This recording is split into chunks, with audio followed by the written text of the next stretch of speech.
അങ്ങനെ ഇന്നത്തെ പരിപാടിയെല്ലാം കഴിഞ്ഞ് ഒരു വീഡിയോ എടുക്കാമെന്ന് വിചാരിച്ചു. അങ്ങനെ കുറച്ച് നേരം പൂപ്പിലെടുത്ത് പോയി നിന്നു. അത് കഴിഞ്ഞപ്പോഴാണ് ഇങ്ങനെ പയർ ഉണക്കാൻ വെച്ച കാര്യം കണ്ടത്. അപ്പം നിങ്ങളെ കൂടി കാണിക്കാമെന്ന് വിചാരിച്ചു. എത്ര പേർക്ക് ഈ പയർ അറിയാം കമൻറ്റ് ചെയ്യൂ.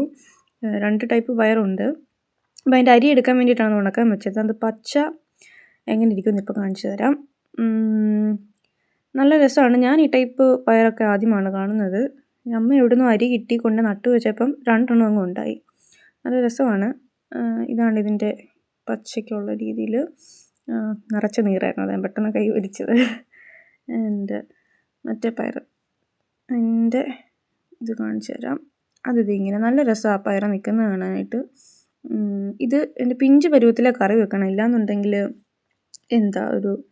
പെട്ടെന്ന് വേഗത്തൊന്നുമില്ല. അത് അത്ര ടേസ്റ്റ് ഒന്നും ഉള്ളതായിട്ട് എനിക്ക് തോന്നിയിട്ടില്ല. സോ അതെങ്ങനെ കറി വെക്കാൻ അറിയാവുന്നവർ ഈ പരുവത്തിലും കറി വെക്കാൻ പറ്റുമെന്നുണ്ടെങ്കിൽ കമൻറ്റ് ചെയ്യൂ.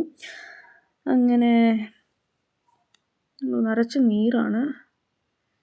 അങ്ങനെ പരിപാടിയെല്ലാം കഴിഞ്ഞ് ഡിന്നറിൻ്റെ ടൈമായി. സോ ഡിന്നറിന് ഈ ടൈമിലെ ഫസ്റ്റ് ചക്കയായിരുന്നു.